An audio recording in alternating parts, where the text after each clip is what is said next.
Amen. Alors, je vais me résumer pour les 2 semaines passées. La première semaine, nous avons parlé de l'introduction. Et dans l'introduction, nous avons dit que Dieu disait dans le livre de Matthieu chapitre 7, à partir du verset 11, que si méchant comme vous l'êtes, vous savez donner de bonnes choses à vos enfants, à combien plus forte raison votre Père qui est dans les cieux en donnera-t-il de bonnes à ceux qui les lui demandent. Amen. Donc partant de ça, nous avons dit que Dieu est le Père de tout le monde. Dieu est le Père de tout le monde.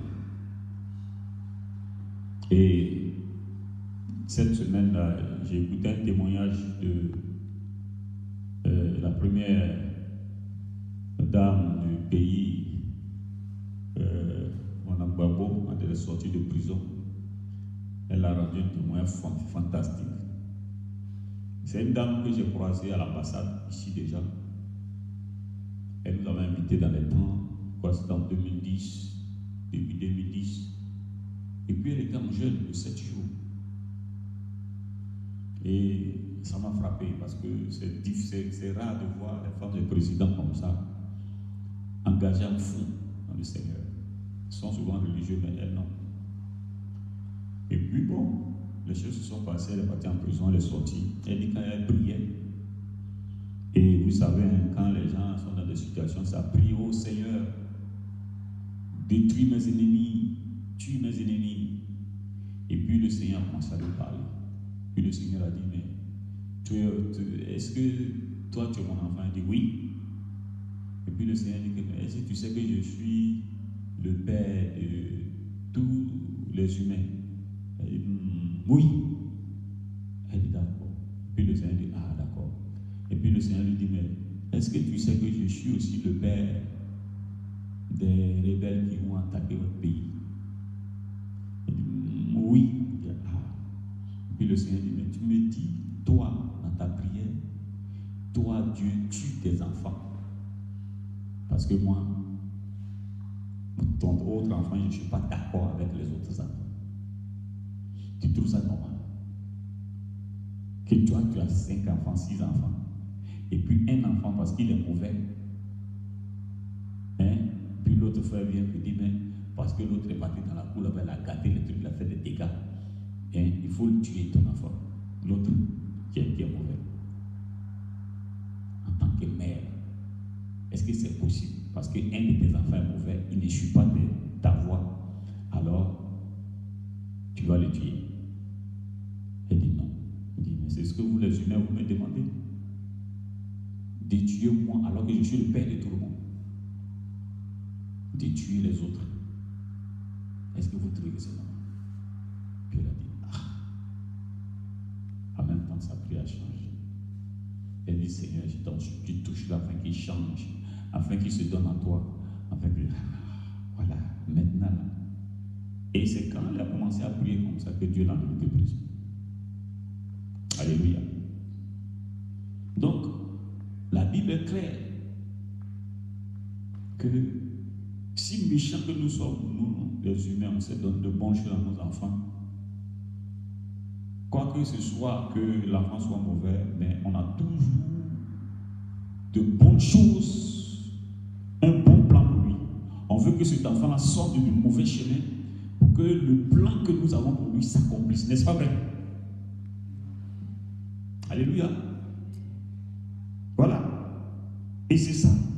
Donc, le plan ou le projet que Dieu a pour nous, pour notre vie, c'est un plan merveilleux. Et c'est ce que le Seigneur a exprimé dans le livre de Jérémie 29, à partir du verset 10. Et il dit, je formais pour vous des vœux de bonheur et non de malheur, pour vous donner un avenir. Donc aujourd'hui, là, tu es arrivé ici, là, tu luttes pour quoi? C'est pas pour avoir un bon avenir. Et il me ajoute une espérance. Cette espérance, c'est la vie éternelle. Espérer que tu vas être sauvé ou vivre éternellement. Alléluia. Donc, vous voyez tout le paquet résumé d'un petit verset. Voilà le plan que Dieu a pour nous. Et la dernière fois, nous avons décortiqué ça en 10 points. N'est-ce pas vrai? Je ne veux pas revenir sur les 10 points parce que c'est long. Donc, ceux qui vont se refaire à la première partie. Donc, nous avons 10 points. Et dans le premier point, nous disons que le plan de Dieu pour notre vie, c'est que nous soyons sauvés. Jean 3,16. Premier point pour Dieu, c'est ça. Et Matthieu 6, verset 33 le dit clairement. Cherchez premièrement le royaume des cieux et sa justice, et le reste vous sera pardonné par-dessus tout. Voilà. Et la deuxième chose que Dieu veut, c'est que nous vivions auprès de lui éternellement. Pour toujours. Une fois tu vis auprès de Dieu, c'est éternel.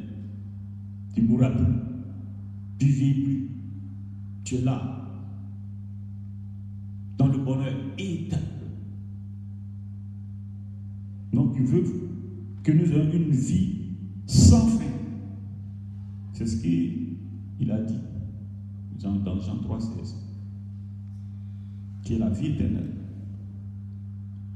Et puis il dit qu'il veut que nous vivions heureux.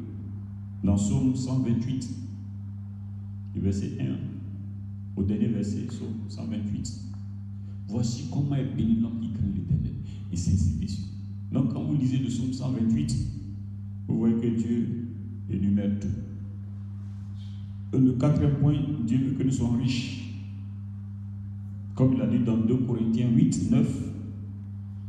Car vous savez, la grâce du Seigneur Jésus, des riches qui détestent les pauvres, en fait que vous soyez enrichis.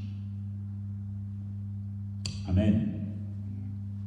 Et je le disais que la richesse, ça ne vient pas de Satan, l'argent ne vient pas de Satan, l'or ne vient pas de Satan. Parce que Dieu ne peut pas donner à ses enfants ce qui est mauvais. Dieu ne peut pas te donner quelque chose qui allait te tuer, c'est faux. C'est toi-même maintenant qui change. Et je disais que l'argent, c'est comme un amplificateur. L'argent dévoile ton vrai caractère. Si tu es mauvais, orgueilleux, quand l'argent vient, ça fait sortir ton vrai caractère. Ça montre à tout le monde que tu es un homme orgueilleux. Et que c'est parce que tu étais pauvre que ta pauvreté était en train de cacher ton orgueil. Donc ta pauvreté ne permettait pas à l'orgueil de sortir. Donc dans ta pauvreté, sois béni. Et maintenant, une fois que tu as eu l'argent, maintenant, et toi là, tu gonfles la poitrine. Donc l'argent, c'est un amplificateur. Il est au service de Dieu. Donc il doit être à notre service. Et non, nous au service de l'argent. Et Dieu veut que nous réussissions dans toutes nos entreprises. Jésus, chapitre 1, verset 8. Le Seigneur veut que nous soyons féconds. Psaume 127, verset 3. Et il dit, voici que des fils sont un héritage de l'Éternel. Le fruit des entrailles est une récompense. Alléluia. Et il veut que nous réussissions partout où nous sommes. Deutéronome 28, verset 2 au verset 13. Verset 1 au verset 13. Alléluia. Dieu veut que nous soyons la tête, non la queue. Deutéronome 28, verset 13. Ainsi de suite, jusqu'au verset 10, où Dieu veut que nous marchions sur tous nos ennemis. Alléluia. Dieu, je vous donne le pouvoir de marcher sur les serpents, les scorpions, sur toute la puissance de l'ennemi. Luc chapitre 10, verset 19. Et rien ne peut.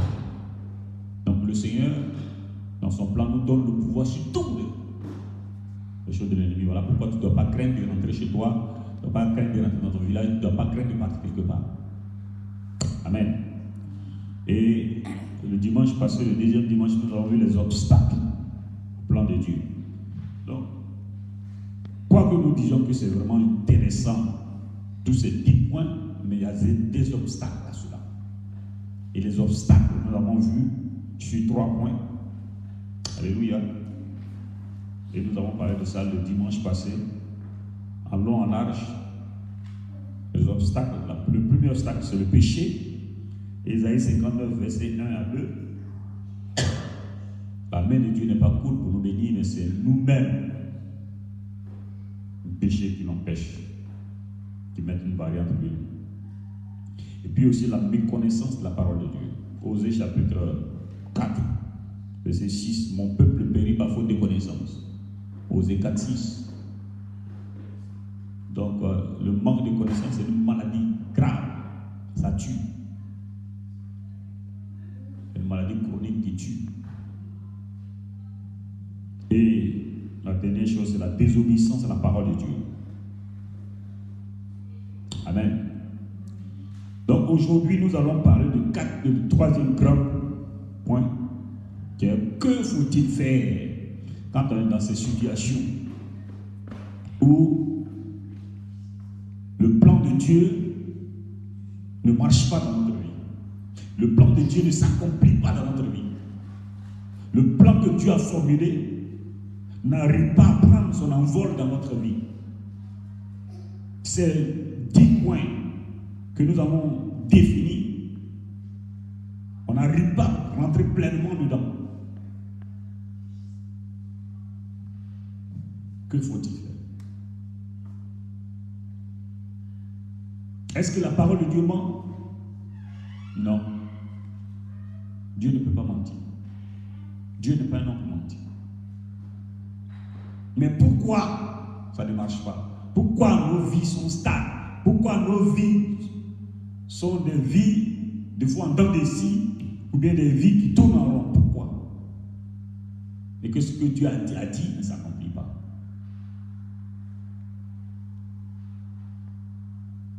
Et nous l'avons vu dans le numéro 2, les péchés.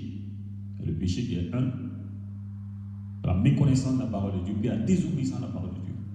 Maintenant, quand on sait tout cela, que faut-il faire? Quelles sont les solutions? Parce que Dieu, quand il dit, il a la solution. Quelles sont les solutions?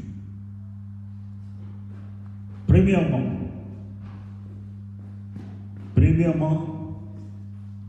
c'est avoir la connaissance de la parole de Dieu. La connaissance de la parole de Dieu. Alléluia. La Bible dit dans le livre de Juge, chapitre 1, verset 8, que ce livre, la loi ne s'écarte pas de ta bouche, médite-le nuit et jour. C'est alors que tu auras du succès dans la conséquence. Juge, chapitre 1, verset 8. Est-ce qu'on peut lire cela?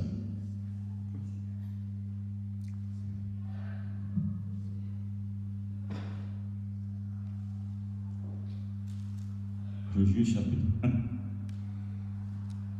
verset 8.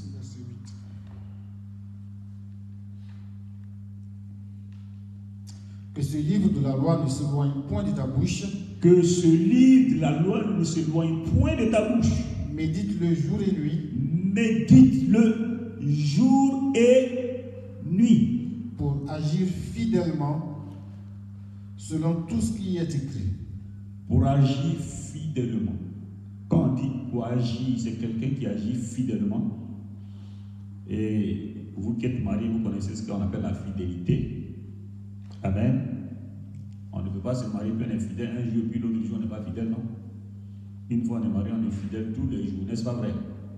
Mais on dit pour agir fidèlement. Allons-y. Car c'est alors que tu auras du succès. Car c'est alors que, maintenant la conséquence va commencer. C'est alors que tu réussiras.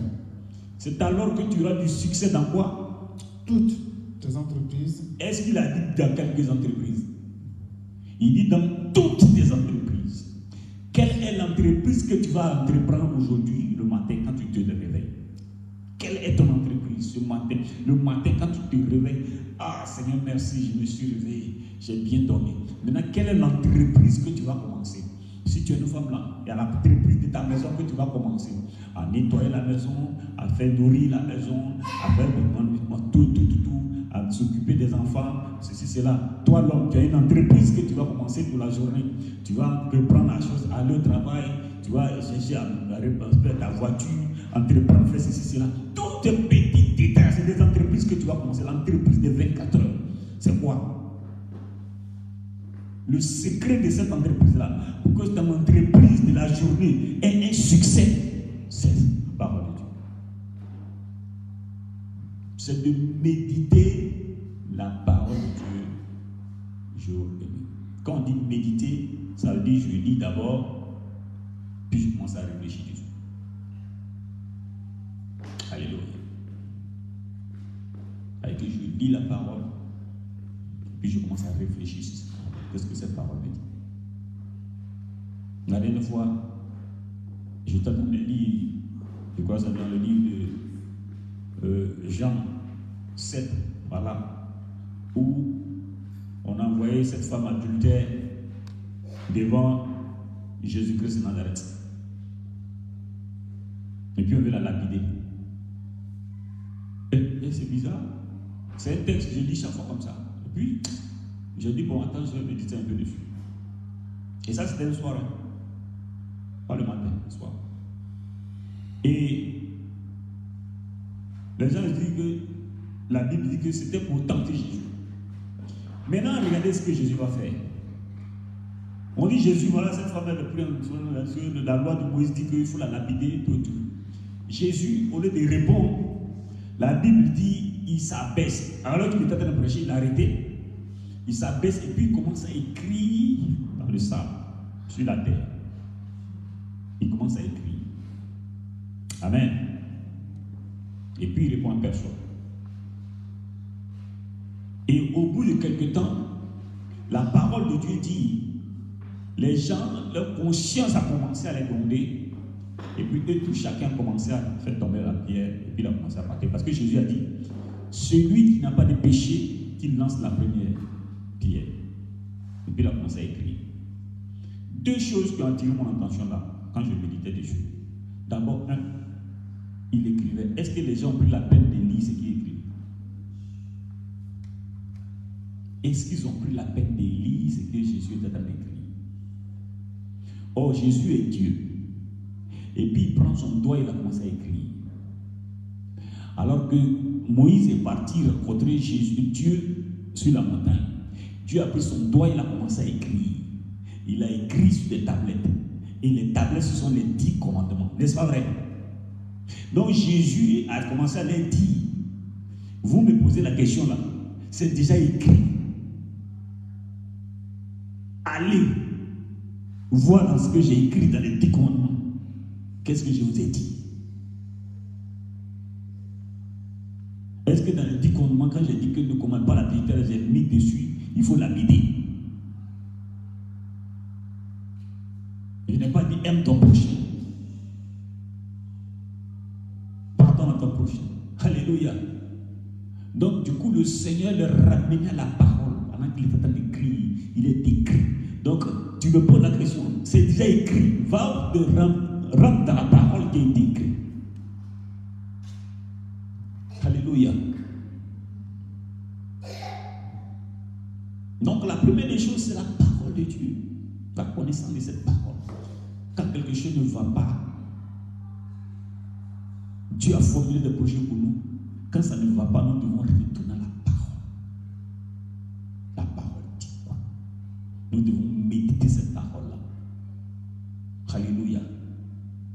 Nous devons la méditer, la manger, et puis vivre en fonction de cette parole-là, la mettre en pratique. Parce que l'apôtre Jacques dit, il ne faudrait pas être un auditeur oublieux, mais celui-là qui met la parole de Dieu en pratique. Alléluia. Voilà pourquoi c'est important de connaître la parole. Parce que de vous à moi, Si tu ne connais pas la parole, comment tu vas la pratiquer? Or, pour connaître cette parole, il faut la méditer. Quand aujourd'hui, là, je suis là, puis je prends des versets comme ça facilement, sans regarder dans la Bible, puis je commence à les citer. Est-ce que ça vous fait pas du bien? Ce n'est pas tombé du ciel. C'est dans la méditation. Et puis je bosse la Bible, je garde ça dans ma tête. Je me souviens que quand j'étais en Côte d'Ivoire, quand on va faire des concours bibliques avec les autres églises, chaque fois on me choisissait pour être parmi ceux qui vont représenter l'église. J'ai mémorisé tout ça. Quel est le plus petit verset de la Bible? Jésus pleura. Quel a été le plus petit veuvage dans la Bible? C'est Ananias et Saphira. Il est mort 3 heures après sa femme est morte. Et tu vois? Ah oui, voilà. Et ça, c'est la méditation de la parole de Dieu. Alléluia. Mais c'est quand tu manges cette parole-là, tu la maintiens dans ton cœur. Le jour où tu es en face d'une situation, ça ressort. C'est comme un computer. Quand tu as besoin de quelque chose, tu tapes, ça va te faire ressortir la chose. C'est comme ça la méditation. Voilà pourquoi il est important de connaître la parole. Et pour connaître la parole, il faut la méditer. C'est alors que dans les circonstances, quand tu es devant une situation, ça sort.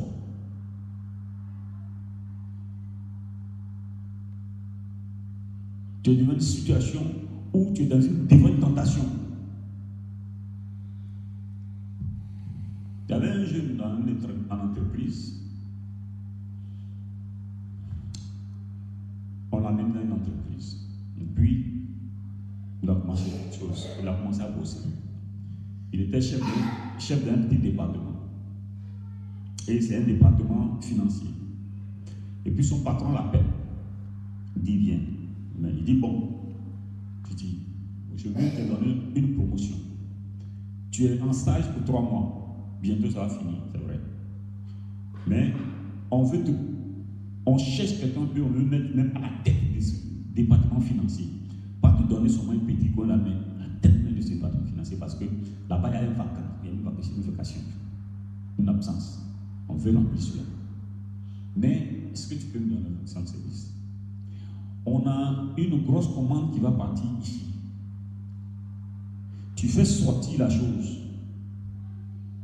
Mais est-ce que tu ne peux pas dealer le prix? Au lieu de 33 millions, tu mets 24 millions.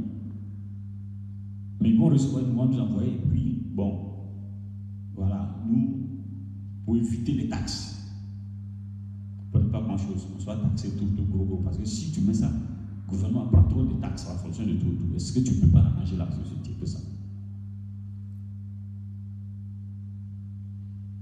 Si tu es capable de faire ce genre de choses-là pour arranger la société, parce qu'on a besoin de ça pour que la société marche, sinon, bon, à force de tout ça, la société, ça va couler. Le poste là, c'est pour toi.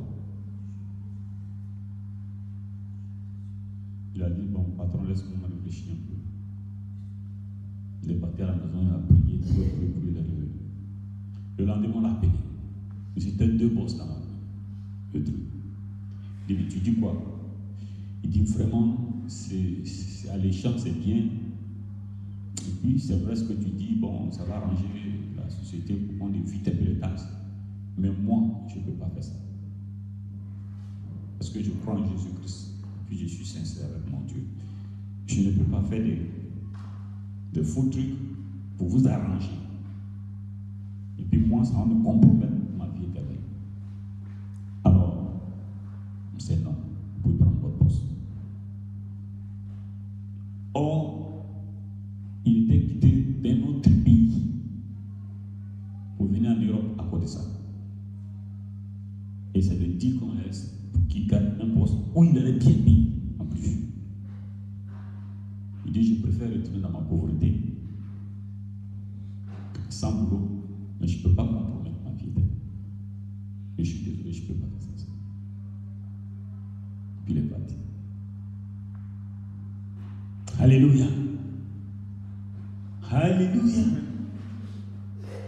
Pourquoi? Parce qu'il a repassé la parole de Dieu. Ça veut dire faire sortir ça. Parce que c'est écrit, tu ne mentiras point. N'est-ce pas vrai?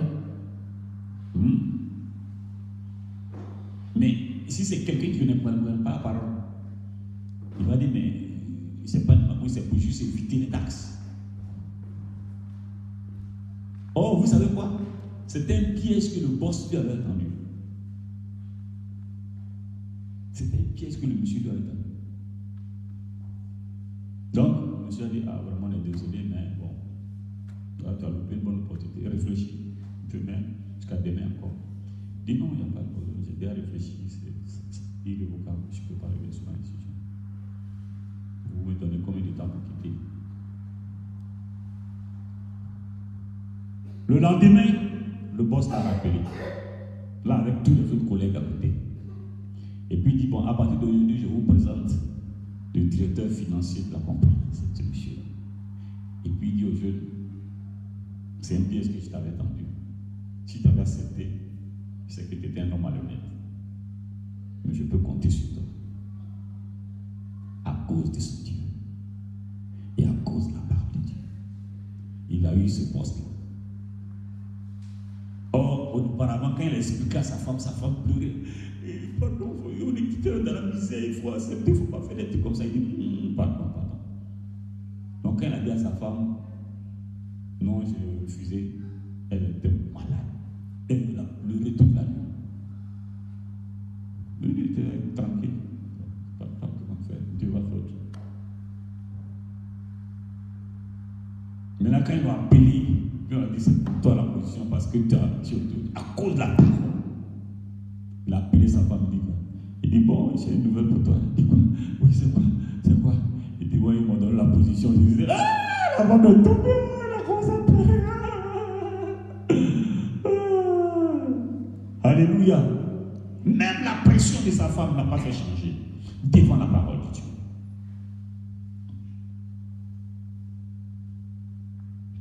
On apprend dans la Bible que ce livre, la loi ne s'écarte pas de ta bouche et de tes jours. Donc la connaissance, il faut avoir la connaissance de la parole de Dieu. Sans la connaissance,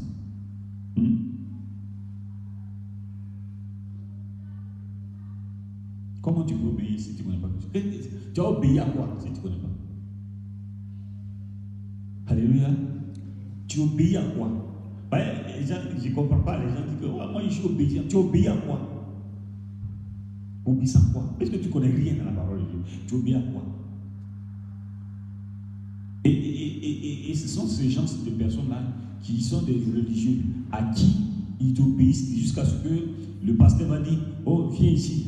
Il vient, déshabille-toi dans la chambre, c'est déshabille. Ils obéissent à tout, ils ne connaissent pas la parole de Dieu. Couche-toi, se couche. Et puis le pasteur fait ce qu'il a envie de faire. Puis le pasteur va mentir maintenant. Tu ne connais pas la parole de Dieu. Il va mentir et puis il va te trouver autre chose. Non. Ça là, parce que l'Esprit de Dieu a mis un truc en moi, quand je fais ça, c'est pour te fertiliser, c'est pour te donner une onction comment on appelle ça, de la fertilité. Et puis les personnes sont là, moutons comme ça, couchés là, et puis ils vont pécher. Wow! Amen. Mais quand tu connais la parole de Dieu, tu es enraciné, tu as la connaissance. Personne ne viendra jouer avec toi. Amen. Vous savez, la connaissance de la parole de Dieu, ça ébranle beaucoup de choses. Quand vous avez la connaissance de la parole de Dieu, quand même un dragueur vient vers toi pour te faire la cour, là, quand tu fais sortir seulement la parole de Dieu, là, c'est fini, tu le brises. L'homme, il essaie d'abord pour voir. Quand il sait que tu es quelqu'un qui maîtrise la parole de Dieu, boum, tu domines sur place. Tu domines sur place.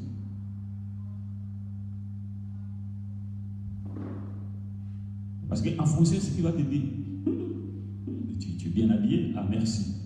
Demain encore, tu es bien habillé, tu es sexy, je suis marié, en temps chaud. mots déplacés là, il ne faut pas aller trop loin. Ah non, non, excuse-moi, tout ça. Non, non, il n'y a pas de problème. Bon, c'est fini. Il ne va plus aller loin.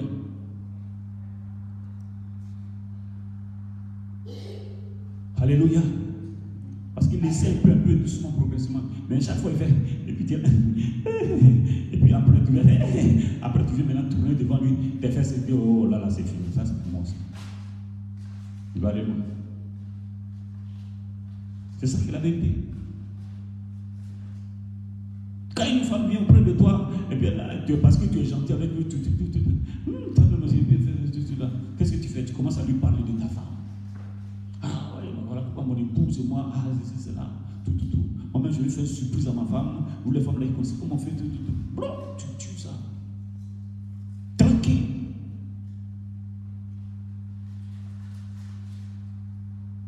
Parce que l'apôtre Paul dit, ne te sépare pas avec ta femme si ce n'est seulement que quand c'est pour aller prier. Donc si ta femme n'est pas là, elle doit tourner dans ta bouche. Tu la confesses. Tu montres que tu es un foyer stable. Elle, ta femme, elle est fantastique. Bah, ça bloque. Alléluia. Ça, c'est la parole de Dieu. Mais il faut méditer cette parole-là pour la faire sortir au temps opportun. C'est comme ça que tu peux dominer sur le péché. Parce que si vous lisez bien la parole de Dieu, ce que Jésus a donné pour la prière sacerdotale, ne nous pas dans la tentation. La tentation, c'est puissant, c'est fort. Une fois que tu es rentré dedans, pour sortir, c'est pas cool. Voilà pourquoi il supplie Dieu pour ne pas que tu rentres dedans.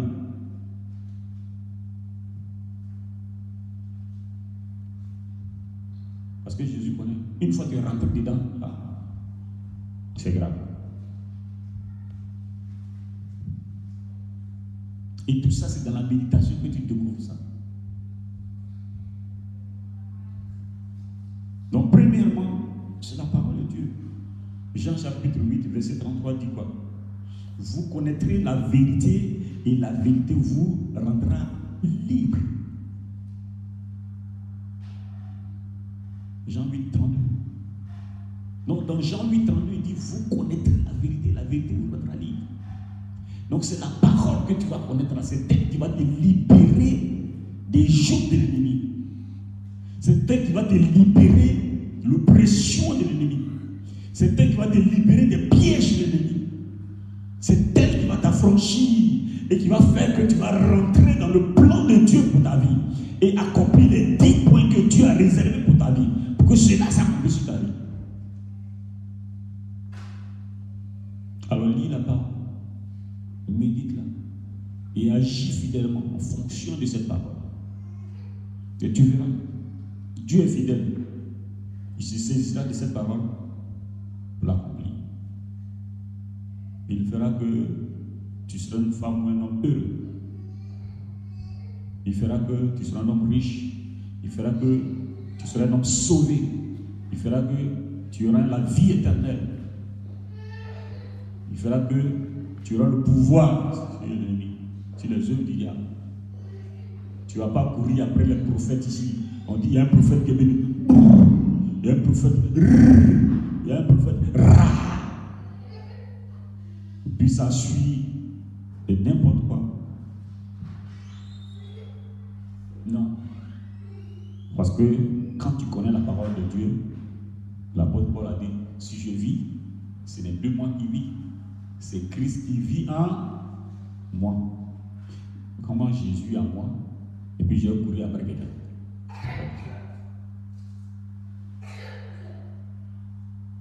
C'est vrai qu'il a une onction, mais il dit Jésus en moi. Alléluia. Donc ça, c'était le premier point. Deuxième point, c'est l'obéissance à la parole de Dieu. 1 Samuel 15, verset 22 dit quoi? 1 Samuel 15, verset 22. Est-ce qu'on peut lire cela? 1 Samuel 15, verset 22. Alléluia. dans le livre de 1 Samuel 15, verset 22. Est-ce qu'on peut lire cela? Samuel dit, l'Éternel trouve-t-il du plaisir dans les holocaustes et les sacrifices, comme dans l'obéissance à la voix de l'Éternel? Voici, l'obéissance vaut mieux que les sacrifices. Alléluia. Et l'observation de sa parole vaut mieux que la graisse des béliers. Amen. Donc, me résumer, c'est l'obéissance vaut mieux que les sacrifices. Et l'observation de sa parole mieux que les graisses des béliers des sacrifices. Amen. Donc, l'obéissance à la parole de Dieu. Pas l'obéissance aux choses de ce monde-là, non. Pas l'obéissance aux autorités de ce monde, non. Mais l'obéissance à la parole de Dieu. Pourquoi? Parce que la Bible dit au commencement, Jean chapitre 1, verset 1, au commencement était la parole était avec Dieu, et la parole était Dieu. Et puis quand on continue, la parole a été faite chair. Et quand on continue encore, il dit à tous ceux qui ont cru en elle, au verset 12, 13, à tous ceux qui ont cru en elle, à tous ceux qui l'ont reçu, elle a donné le pouvoir d'être enfant de Dieu, lesquels sont nés de la volonté du sang, ni de la volonté de la chair, mais de Dieu. Donc, la parole, amen, c'est Jésus. Donc, quand tu obéis à la parole, tu obéis à Jésus. Parce que Jésus est la parole.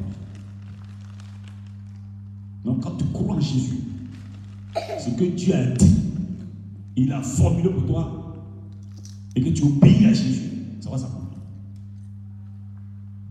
Ça ne peut ne pas s'accomplir, c'est pas possible. Ça mettra le temps que ça va mettre. Parce que comme on l'a dit dans le livre de Josué, hein, que si Osée, je crois que c'est Osée, non? Si ça tarde, attends-le. Osée chapitre 2.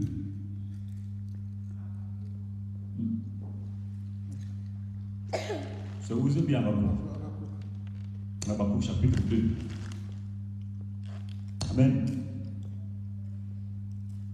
Donc, la parole de Dieu. Habakkuk 2, verset combien? 3. Verset 3, 4. Donc, si ça met, attends. 2, 3. Voilà. Donc, c'est ça que la parole de Dieu. Et parce qu'on n'est pas patient. Oh, Jésus a dit quoi? Celui qui persévérera jusqu'au bout, avec celui qui est patient, c'est lui-là qui vient parler au salut. Donc, ce que Dieu a dit là, si ça ne s'accomplit pas, ne cherche pas les raccourcis. Sois patient. Continue de prier. Espère. Alléluia.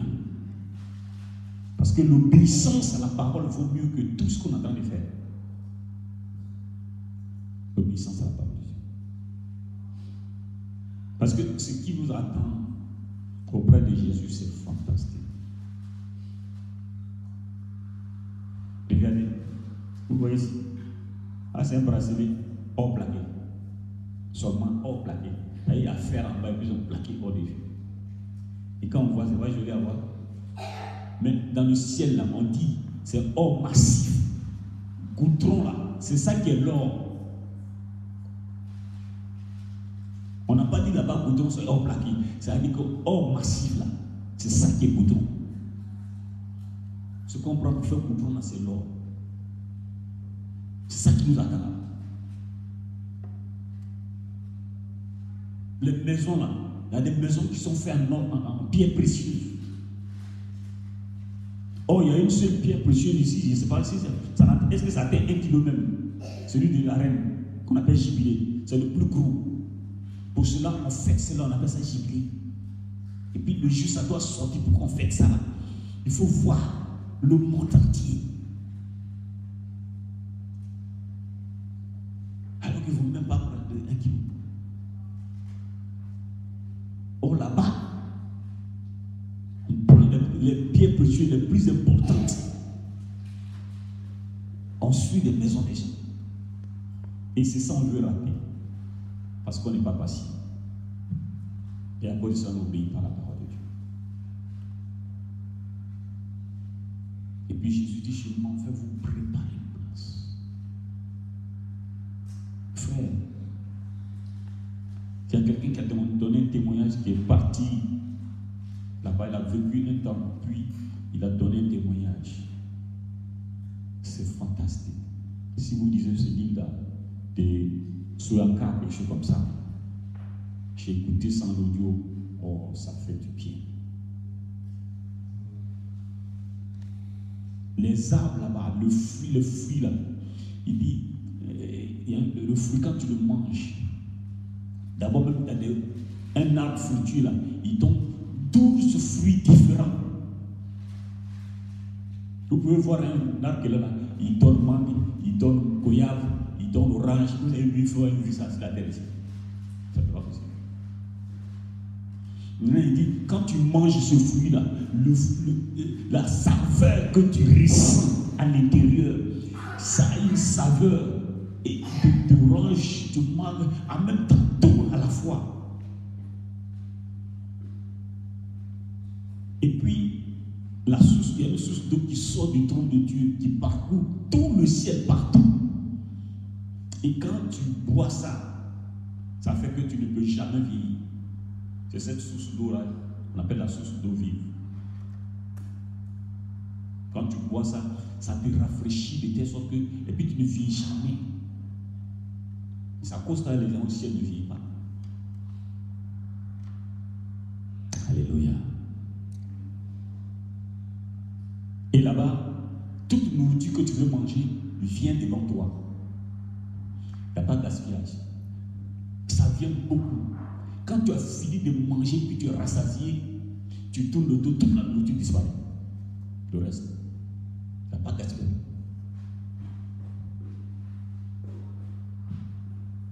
Alléluia. Alléluia. Et c'est ça qu'on veut rater. On se force pour rater ça. C'est ça. Ça veut dire que l'être humain force pour entrer en enfer.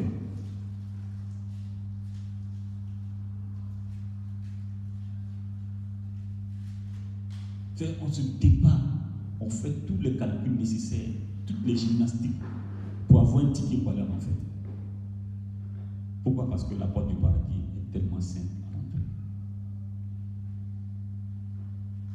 On se débat, non, je ne veux pas aller, je veux pas aller au paradis. Non, pardon, laisse-moi. Je veux aller en enfer. Alors que la vie éternelle est tellement simple. Et il y a le plus grand bonheur qui est là-bas. Alléluia. Donc l'obéissance à la parole de Dieu est mieux que les sacrifices. Obéissons à la parole pour que ce que Dieu a dit s'accomplisse sur nos vies. Vous savez, quand tu obéis à la parole de Dieu, ce n'est pas que tu deviens citoyen du royaume de Dieu, tu es citoyen du royaume de Dieu. Tu ne deviens pas citoyen du royaume de Dieu, mais tu es citoyen du royaume de Dieu. Je prends un exemple simple.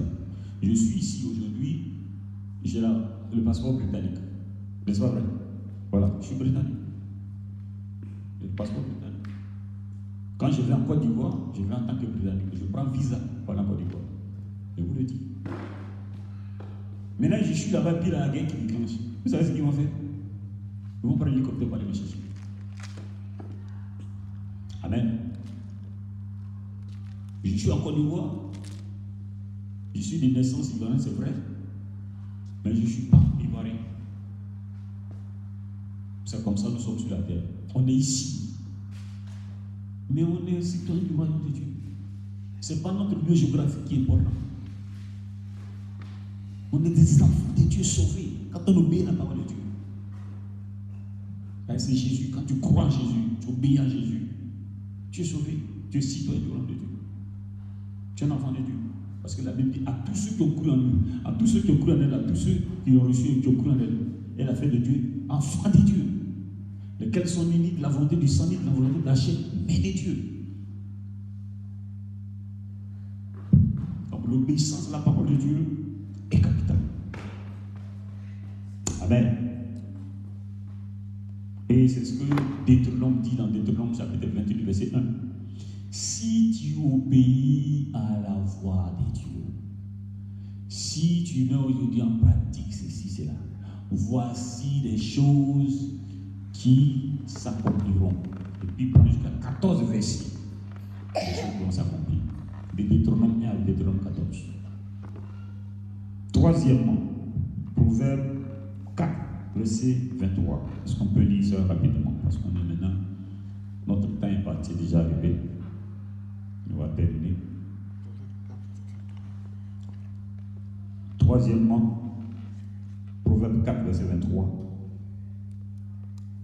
Garde ton cœur plus que toute autre chose, car de lui viennent les sources de la vie.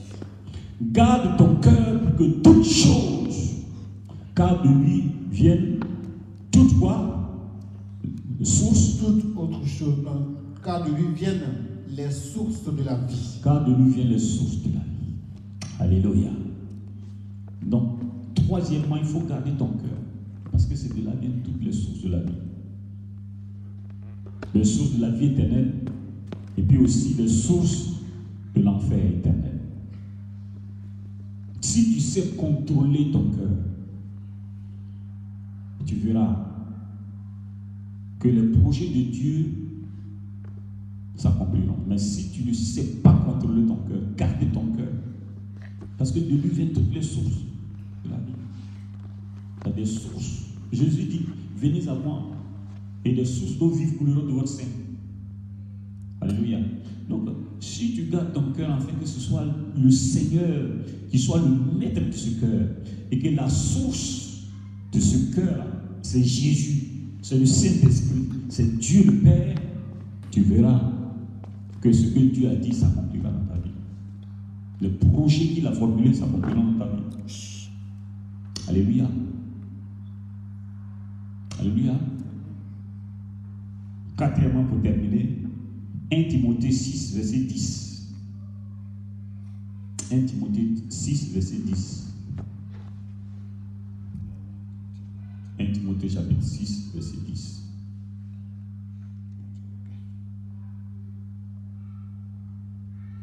Dans le livre de 1 Timothée 6, verset 10. Car l'amour de l'argent est une racine de tous les maux.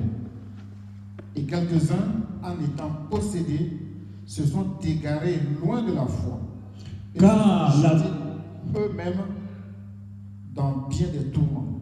Car l'amour de l'argent est la racine de tous les maux. Puis d'autres, en faisant cela, se sont jetés dans des tourments. Amen. Parce que l'argent, ça vient de Dieu. Maintenant, si tu aimes l'argent plus que Dieu, c'est fini. Parce que c'est la racine de tous les maux. Il dit tous les maux. C'est la racine de tous les maux.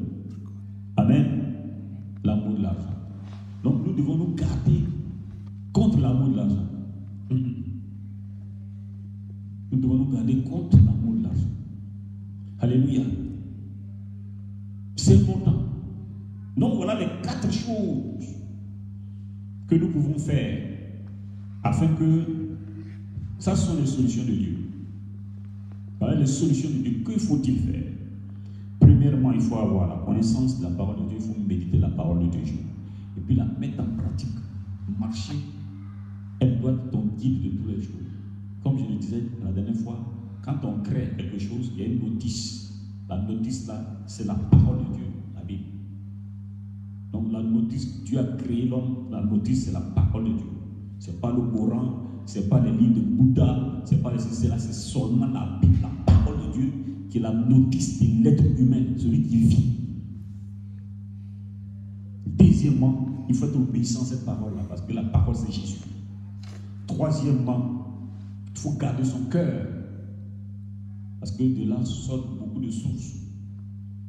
Et que la source de ce cœur-là doit être le Seigneur Jésus, Dieu le Père, Dieu le Saint-Esprit. Et quatrièmement, ne prends pas l'argent comme... Il ne faut pas aimer l'argent plus que Dieu. gens doivent te servir, mais n'aiment pas l'argent que Dieu. Il faut éviter ça. Tu fais ces solutions-là, la volonté de Dieu va s'accomplir dans ta vie. Mais je voulais revenir sur le premier point, qui est la volonté de Dieu que soit sauvé. Voilà pourquoi, toi qui me suis, actuellement, nous allons prier ensemble. Celui-là qui veut donner sa vie à Jésus. Parce que c'est la clé de tout ce que nous avons dit. Pour que la volonté de Dieu s'accomplisse dans ta vie, la clé, ouvrir la porte de tout ça, c'est donner sa vie à Jésus. Que Jésus devienne ton Seigneur Sauveur. Voilà pourquoi je veux prier avec quelqu'un qui n'a pas encore donné sa vie à Jésus. Nous allons prier. Et toi qui me suis sur les réseaux sociaux, tu vas prier avec moi. Et rassure-toi, après cette prière, fais tout pour avoir la Bible. Puis commence à lire. Et puis cherche une communauté vivante, évangélique, vivante, sérieuse, pour aller adorer le Seigneur. Reste pas chez toi à la maison. Et si tu es ici en Angleterre et que tu es dans les parages ici, à partir de Milton Keynes, Bedford, viens à Milton Keynes, à Stephen Cross, à Dansban, nous faisons nos cultes de 13h jusqu'à 16h. Je vais prier avec quelqu'un pour qu'il soit sauvé. Seigneur Jésus, je reconnais que je suis pécheur et je te demande pardon. J'ai péché comme toi et par ignorance. Aujourd'hui, je demande pardon pour mes péchés. Viens dans ma vie, pardonne mes péchés. Seigneur, je me répands de toutes les mauvaises voies que j'ai endurées. Et aujourd'hui, je te supplie, Seigneur Jésus, de venir dans ma vie comme Seigneur et Sauveur de ma vie. Seigneur Jésus, je te donne ma vie tout entière. Sois le Seigneur et le Sauveur de ma vie, Seigneur. Je remets mon âme, mon esprit, mon corps dans le creux de ta main. Comme tu l'as dit, nul ne ravira de ta main. Prends-moi dans ma main. Guide-moi. Nuit et jour. Donne-moi la force de méditer ta parole.